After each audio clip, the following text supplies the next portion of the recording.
तिरंगा यात्रा है, जिसका मकसद दो साफ साफ है।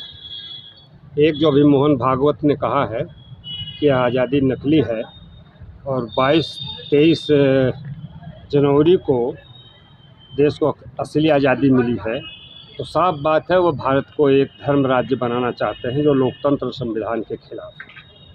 इसलिए मोहन भागवत ने यह राष्ट्रद्रोह का काम किया है, संविधान का अपमान करके और लोकतंत्र का अपमान करके। इसलिए हमारी मांग है कि लोकतंत्र और संविधान का अपमान करने वाले मोहन भागवत के खिलाफ देशद्रोह का मुकदमा हो। दूसरा, हमारा कहना है कि हमारी इतनी बड़ी संसद है, दुनिया की सबसे बड़ी संसद मानी जाती है, उसमें हमारा गृह मंत्री, जिसका इतिहास खुद विवादास्पद है, जिसका इतिहास काला है, जिसका इतिहास रक्त रंजित है, वह बाबा साहब के बारे में कह रहा है कि इतनी बार अगर अम्बेडकर करते तो स्वर्ग मिल जाता। हमारा कहना है कि स्वर्ग की दुनिया में तुम रहो, तुम कुंभ के कीचड़ में जाके नहाओ और स्वर्ग जाने का कोशिश करो। हमारे लिए संविधान और बाबा साहब जो उसके निर्माता हैं, वही इस देश के सर्वोच्च व्यक्ति हैं, सर्वोच्च नायक हैं, और उनका अपमान भारत नहीं सह सकता, नहीं बर्दाश्त कर सकता। इसलिए हमारी यह यात्रा का मकसद था कि अमित शाह इस्तीफा दें, संविधान पर किसी तरह का हमला नहीं चलेगा, संविधान में संशोधन का कोई तमाशा नहीं होने देंगे, और जो मोदी सरकार देश में तानाशाही और लागू कर रही है, जिसने लागू कर दिया है, फासिज्म लागू कर रहे हैं, उसके खिलाफ हम इस यात्रा को गणतंत्र दिवस की पूर्व संध्या पर निकालें। कल चूँकि सरकारी आयोजन होंगे, इसलिए हमने पूर्व संध्या पर यह आयोजन करने का फैसला किया है। एक बात और याद दिला दें, अभी 2 दिन से गुजरात में धर्म संसद चल रही थी। वहाँ भैया जी जोशी संघ के दूसरे नंबर के कारकुन हैं, दूसरे नंबर के व्यक्ति हैं। उन्होंने कहा है कि धर्म युद्ध और सत्य के लिए हिंसा होगी भारत में। महाभारत का उदाहरण दिया उन्होंने। तो उनका धर्म युद्ध जो है वो हम जानते हैं, वह हरामखोरों, मूर्खों, पाखंडियों, जोगा टोना करने वाले जटाजूटधारियों की बात धर्म सत्य नहीं है।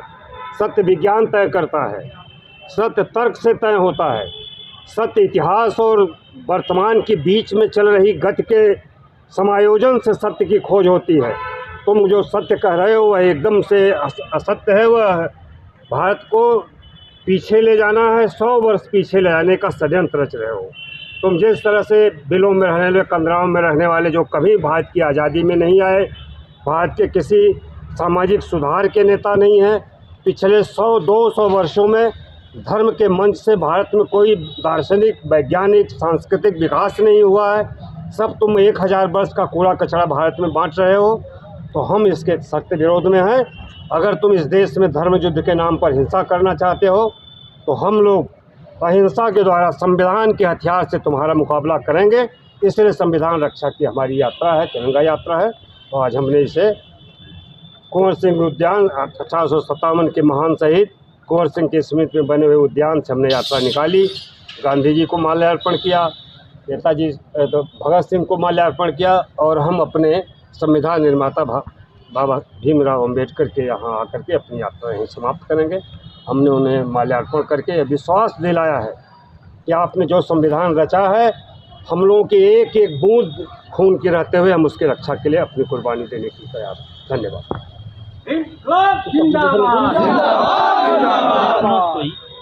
बाबा साहब अमर रहे, बाबा साहब अमर रहे, बाबा साहब अमर रहे,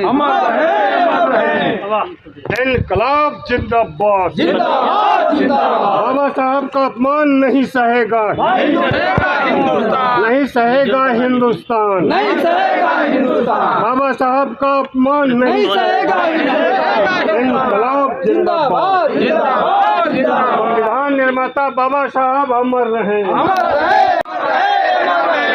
संविधान निर्माता बाबा साहब अमर रहे, संविधान पर हमला नहीं चलेगा, लोकतंत्र पर हमला नहीं चलेगा, आज़ादी का अपमान करने वाले मोहन भागवत शर्म करो, आज़ादी का अपमान करने वाले देशद्रोहियों शर्म करो,